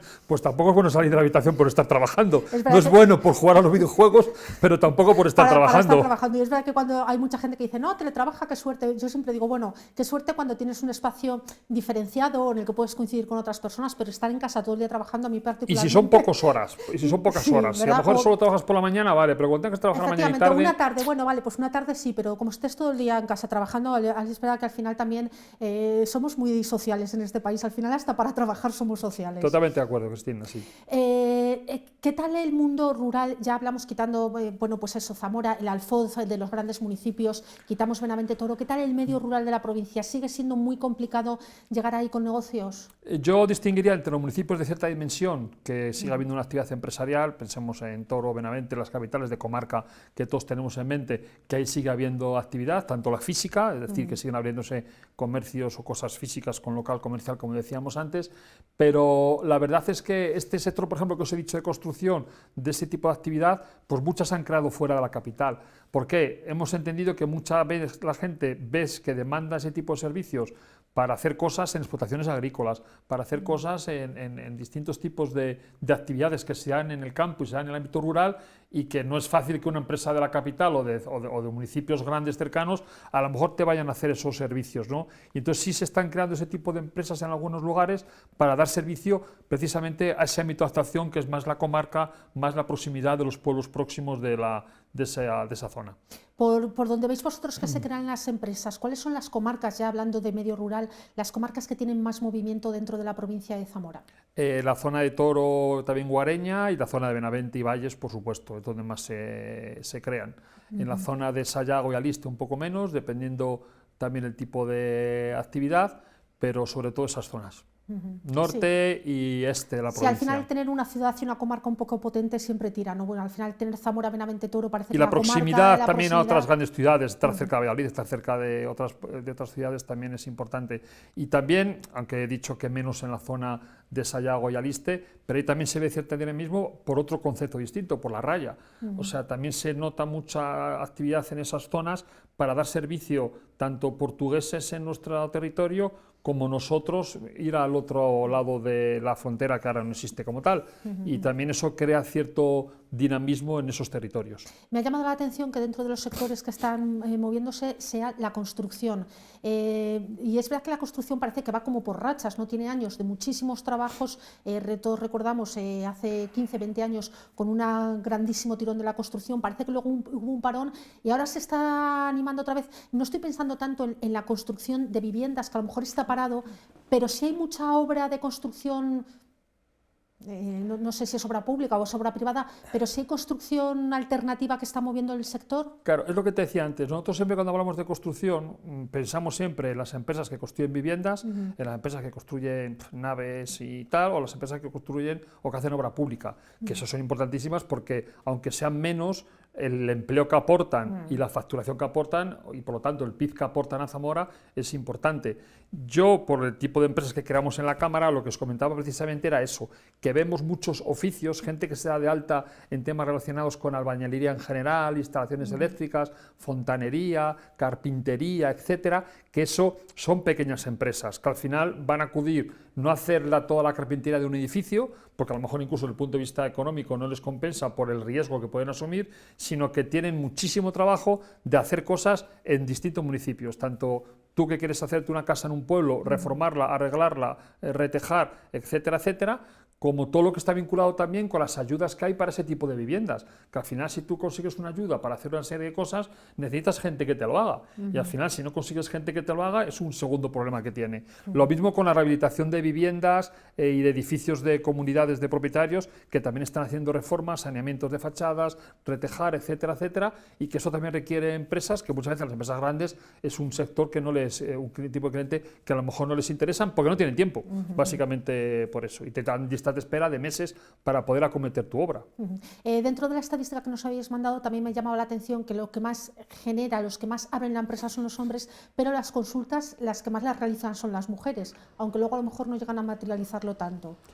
Es lo que iba a hablar también, y me alegro que me hagas la pregunta, como se dice vulgarmente, porque es lo que tenía también en mente comentaros que hemos detectado ya algún año, no era así, sino que tanto los hombres eran los que más asistían al servicio como los que creaban empresas, pero llevamos ya un par de años detectando que las usuarias del servicio son más las mujeres que los hombres, pero luego quienes crean físicamente las empresas son los hombres, insisto, las que se crean en la Cámara de Comercio, que no quiere decir que eso sea trasladable, a que puede ser un indicador bastante referenciable, ¿vale? ¿Por qué puede ocurrir esto? Yo siempre digo que porque las mujeres en general son más concienzudas, son mucho más analíticas y miran con muchísimo más detalle a lo mejor el dar ese paso.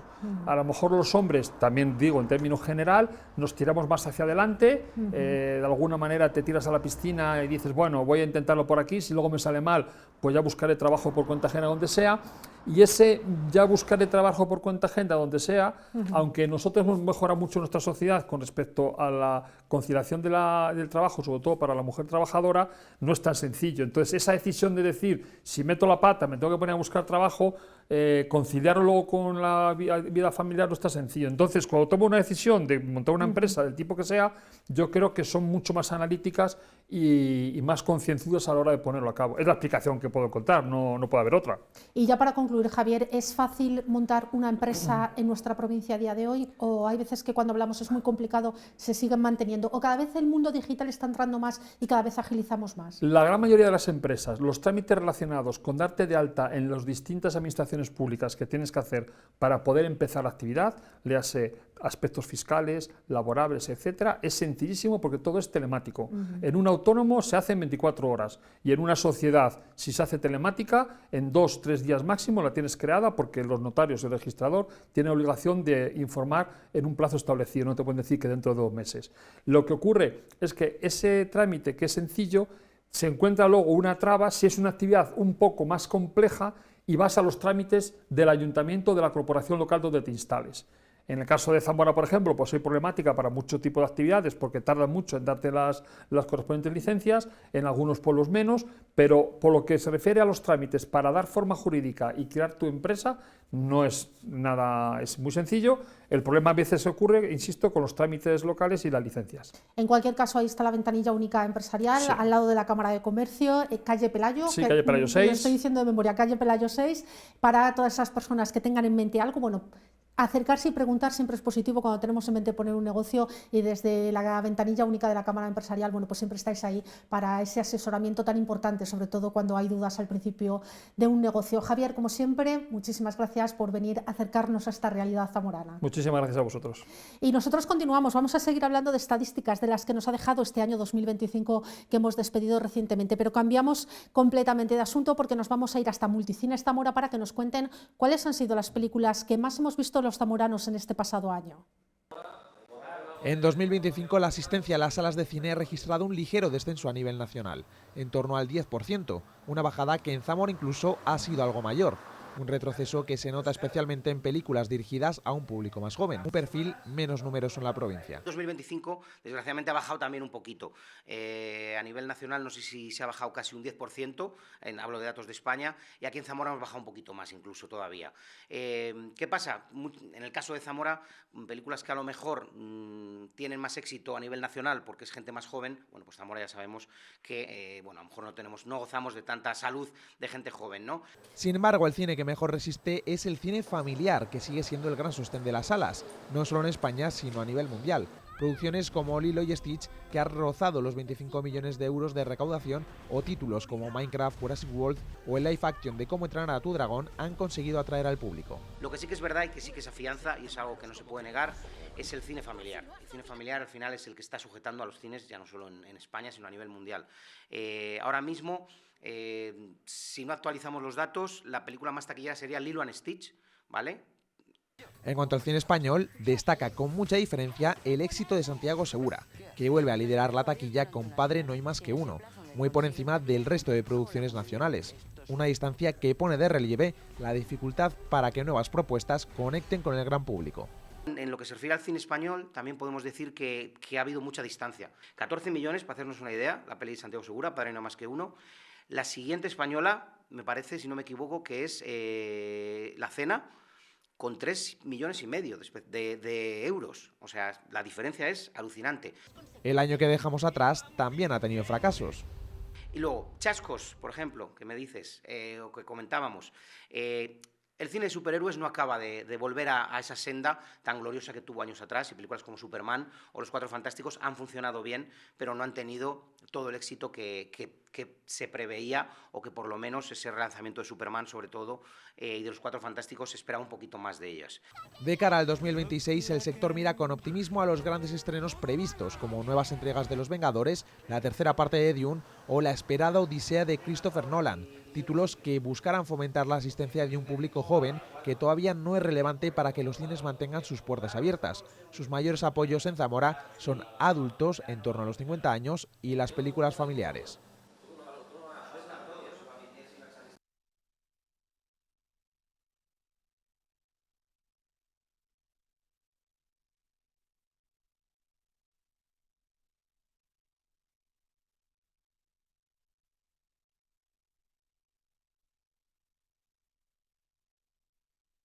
Por orden empezamos por María José Cárdava, Julia Alejo y Luis García. Ella es la presidenta, Julia, y ellos dos son miembros de esta asociación, y queríamos acercarnos un poco a vuestra realidad, porque, como decimos, os hemos estado viendo en los últimos días, en los últimos meses, en varias ocasiones, llevando vuestra reivindicación a las calles zamoranas, y bueno, pues siempre terminan preguntándonos qué es exactamente lo que está pasando. Bueno, pues contarnos, Julia, si quieres, que eres la presidenta, cuéntanos un poco cuáles son las reivindicaciones que tiene este sector. Vale, las reivindicaciones que tenemos es que nuestros dependientes son discriminados por ser cuidados por nosotros en sus casas, y nosotros somos discriminados por cuidarlos a ellos. Queremos que se valore el trabajo que estamos haciendo y el dinero que estamos ahorrando al Estado y a la Junta de Castilla y León, y reivindicamos pues ser equiparados.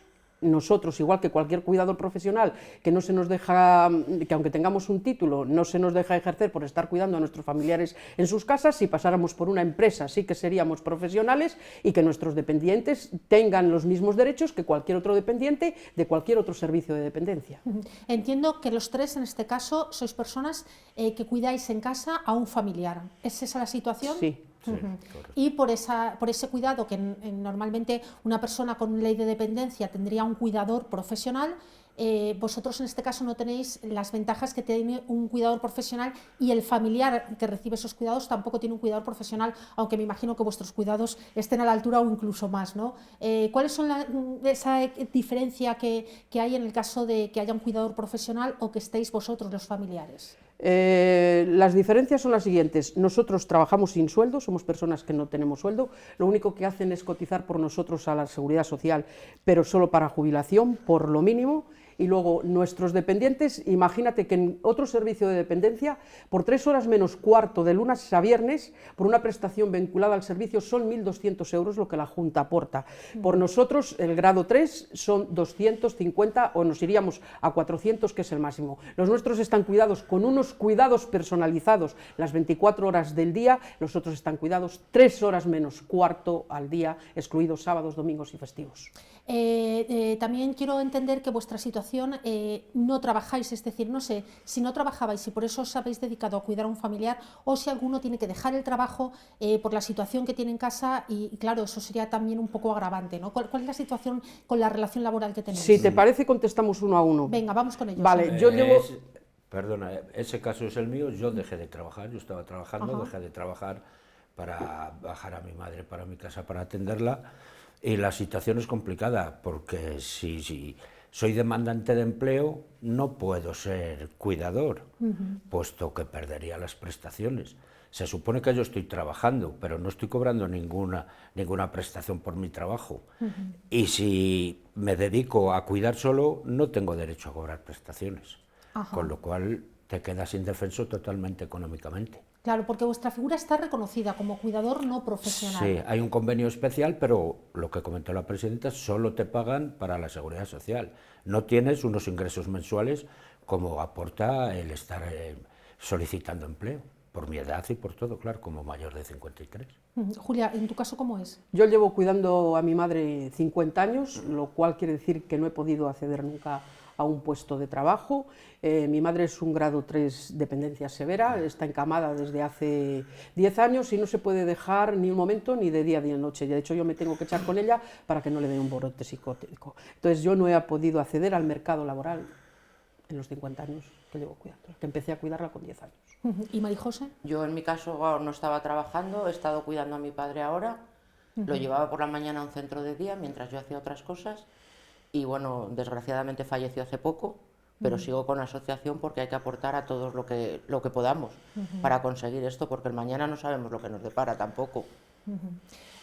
Todo eso también con el desgaste físico que siempre decimos, vosotros habéis tenido una formación, porque es verdad que siempre que hablamos de esos cuidados que necesitan las personas dependientes, que en muchos casos son personas mayores, bueno, hay de todo tipo, pero si son personas mayores con poca movilidad, hay que ayudarles a mover, hay que saber cómo cuidar a esas personas. ¿Vosotros habéis tenido formación para que vuestro propio cuerpo no se resienta de esos cuidados?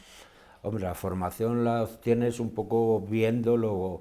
Cuando empieza el problema, si te dedicas un poco a informarte, a ver lo que puede suceder, tienes esa información, pero la información es el día a día, porque el dependiente, su actitud te cambia de un día para otro, lo que hoy vale, mañana ya no te lo hace, con lo cual es una formación continua porque, en cierto modo, no sabes lo que te vas a encontrar, es el día a día, simplemente. Julia. Yo sí he tenido la oportunidad de formarme, que por cierto la ley de la dependencia pone que tienen derecho a formarnos, que me imagino que muy poca gente haya podido acceder a esa formación o que hayan sabido que existe esa formación. Yo he estado en 2 residencias haciendo prácticas. Ajá. ¿Y en tu caso, María José, yo pudiste no he optar a algún tenido tipo? tampoco, pero tuve antes que mi padre, que bueno, tuve a mi madre dependiente con Alzheimer y encamada también 10 años. Y el día a día vas aprendiendo cómo moverlos, cómo cuidarlos, cómo hacerle todo. Pero claro, es importante también que recibáis algún tipo de formación, en este caso, pues por lo que decimos, para mover a una persona mayor. También supongo que necesitéis una red de apoyo psicológico, porque estar todo el día con pendiente de una persona, bueno, pues también necesitéis que, me imagino que hay la asociación entre vosotros os apoyéis en ese sentido, ¿verdad? La asociación, por regla general, son todas personas mayores o la mayoría, con lo cual, con atender lo suyo, tienen bastante. Pero por supuesto que necesitamos salir de ese círculo en el que estamos y ahora mismo no podemos. El hecho de estar aquí ya es cuestión de pedir favores. Claro. O sea, tienes que salir, hacer la compra, hoy que habéis venido a atendernos un ratito, y a vuestra persona mayor, ¿qué tenéis que pedir? ¿Algún familiar, algún amigo, alguien que se quede en...? Exactamente. O sea, son cuidados 24 horas. 24/7. No sé en qué momento os planteáis quedaros esas 24 horas o pedir, como había dicho ella, por la mañana un centro de día o pedir esa ayuda a la dependencia, que viniera un cuidador profesional. No sé en qué momento se puede compatibilizar el que vosotros dedicaréis unas horas o no. Vamos a ver, depende de las circunstancias de cada dependiente. Yo, por ejemplo, mi madre necesita una supervisión de 24 horas. Entonces, no lo sé si con una esquizofrenia aceptaría a otro cuidador, creo que no. Ella está acostumbrada a la gente de su entorno, la esquizofrenia es un poquito complicada y creo que no aceptaría a nadie más. ¿En tu caso? Son casos individualizados, Sí, un poco lo que dice, porque claro. cada dependiente Cada familia tiene su forma tiene de su actuar. caso particular. La enfermedad no es la misma en dos personas, aunque sea la misma enfermedad, con lo cual es complicado y es el día a día, es que no hay más que el día a día, es donde te enseña. Os hemos visto y veíamos las imágenes que habíais salido a la calle a protestar. En la última protesta habíais estado, os vimos ahí ante la subdelegación del Gobierno, luego ibais también a la Junta de Castilla y León. ¿Qué le pedís en este caso, que son las dos grandes administraciones? ¿Qué le pedís, qué pensáis que tiene que hacer para que vuestra situación pues se acercara más a esos cuidadores profesionales y pudierais quedaros en casa o pudierais incluso tener, como decimos, ese apoyo también para no estar 24 horas con cuidados y de estarlo, que tuvierais, pues lo mismo que es un cuidador profesional, ¿no? Esos reconocimientos. ¿Qué es exactamente lo que pedís y a qué administraciones se lo pedís? Hombre, en primer lugar que nos reciba como asociación para que le podamos plantear nuestros problemas y después creemos que será la consejera encargada de Asuntos Sociales a quien tengamos que dirigirnos. Hemos seguido todos los trámites reglamentarios, pidiendo solicitudes de entrevista desde abajo. Nos ha llegado hasta, digamos, la mano derecha de ella, pero ahí se ha cortado la cosa y no tenemos respuesta de que nos vayan a recibir, no tenemos respuesta de que haya recibido ella nuestras quejas por mediación de la gente con la que hemos hablado, con lo cual estamos ahí. Y luego encima, que nos viene encima un cambio de ley, que todavía nadie sabe cómo va a salir la ley y a qué te puedes acoger. Nosotros solicitamos sobre lo que tenemos ahora y que se mejore lo que tenemos ahora, que es nada. Prácticamente nada. Doy por hecho que os habéis intentado poner en contacto, sería con la consejera de familia. Con la señora Isabel Blanco. Con Isabel Blanco, además con la consejera, que siempre decimos, con la consejera zamorana Isabel Blanco. ¿Habéis podido reuniros con ella o con alguien cercano? Dices, hemos estado cerca con alguien cercano, con alguien de su, de su gabinete, Hemos estado reunidos con el director general de Dependencia. Nos dijo que en breve serían atendidas nuestras reclamaciones. La brevedad hasta hoy va siendo de 6 meses y no sabemos nada. Pedimos igualdad, privilegio no pedimos ninguno, pedimos ser tratados igual que cualquier otro cuidador y que nuestros dependientes tengan los mismos derechos y se le pague el mismo dinero que se le paga a cualquier otro dependiente que tiene cualquier otro servicio de dependencia. Porque lo que no puede ser es por un servicio un dinero, por otro servicio otro dinero y por otro servicio otro dinero, no. La persona es la que está enferma y la persona tiene las mismas necesidades, la atienda a su hija, la atienda una ayuda a domicilio, la atienda una gusto en casa o la atienda una residencia.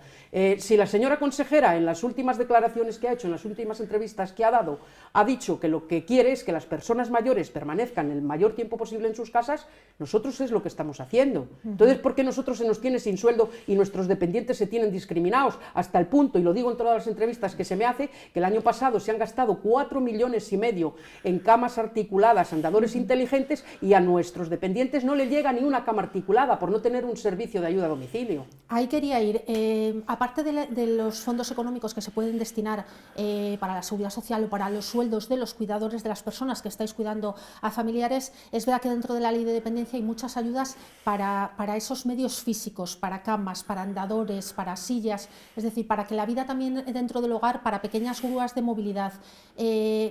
¿Podéis acceder? Os lo iba a preguntar y me estás diciendo que no. ¿No accedéis en ningún momento a todo ese tipo de ayudas que son ayudas físicas para vosotras y para vosotros y para las personas que cuidáis sobre todo? En la reunión que tuvimos con el director general, yo se lo comenté y me dijo, por cierto, que lo que me gusta comentar es que me dijo, yo le pregunté que en 18 años que lleva la ley de la dependencia, yo le pregunté si alguna vez habían estado reunidos con los cuidadores del entorno y me dijo que nunca habían estado reunidos ni sabían su problemática. Si estáis reunidos con todos los otros grupos de dependencia, lo más lógico y normal es que sepáis un poco la problemática, que estamos hablando de dinero público, que todas las personas creo que tienen el mismo derecho, que tienen que tener, la persona yo creo que tiene que tener la dignidad de elegir por quién quiere ser cuidado y dónde quiere ser cuidado, pero con los mismos derechos, no si te cuida este servicio, este dinero, si te cuida el otro servicio, este otro. Hay comunidades que se da el dinero al cuidado, no al servicio, a la persona enferma, que es lo que estamos nosotros buscando, dar el dinero a la persona enferma, no por el servicio que vaya a cuidarlo, porque estamos recibiendo menos, que resulta que yo, para llegar a los 1.200 euros que dan por una prestación vinculada al servicio, yo tengo que estar 5 meses, por 3 horas menos cuarto, o sea que creo que es justicia lo que estoy pidiendo, lo que estamos pidiendo, que no estamos pidiendo privilegio ninguno, es justicia y dignidad, y sobre todo a las personas enfermas que se le están quitando derechos por ser cuidados en sus casas, cuando ustedes están diciendo que las personas quieren que se queden en sus casas. Precisamente también quería ir ahí. Hay veces que nos fijamos en lo que se hace en otras comunidades autónomas, cuando se hacen cosas bien, siempre está bien mirar alrededor. Hay comunidades autónomas que sí que tengan ese reconocido, sí, esa igualdad para sí, todos los dependientes, que no dependan de quién les cuide, como está diciendo. ¿En qué comunidades autónomas podríamos fijarnos para tomar un modelo? Sí, nos estamos fijando en el País Vasco y en otras 2 o 3 comunidades más. La Canaria también era, ¿no? La comunidad canaria. O sea que hay otras comunidades autónomas que sí que tienen implementado esa igualdad dependiendo de cómo sea el grado de dependencia, no de quién lo cuide o de dónde se le cuide. Efectivamente. Se le da una cantidad y la familia esa cantidad la emplea, la invierte donde quiera. Si quiere contratar a una persona, si quiere llevarla a algún sitio, pero ya es el familiar el que decide. Tiene el dinero necesario, digamos, para atenderlo, y no que venga impuesto el servicio, en este caso desde la comunidad. A ti te imponen una ayuda a domicilio, te imponen, te ofertan, digamos, pero no la posibilidad de decir, toma, tu dependiente, consideramos que con esta cantidad es atendida, tómala, empléala como te parezca oportuno. ¿Tenéis idea de cuántas personas están en vuestra situación? No sé si a nivel de España, Castilla y León o aquí en Zamora. ¿Tenéis un poco idea de qué tanto por ciento de las personas que tienen dependencia son cuidadas por sus familiares directamente en casa? Aquí en Zamora, dadas de alta en la Seguridad Social, estamos 500 cuidadores.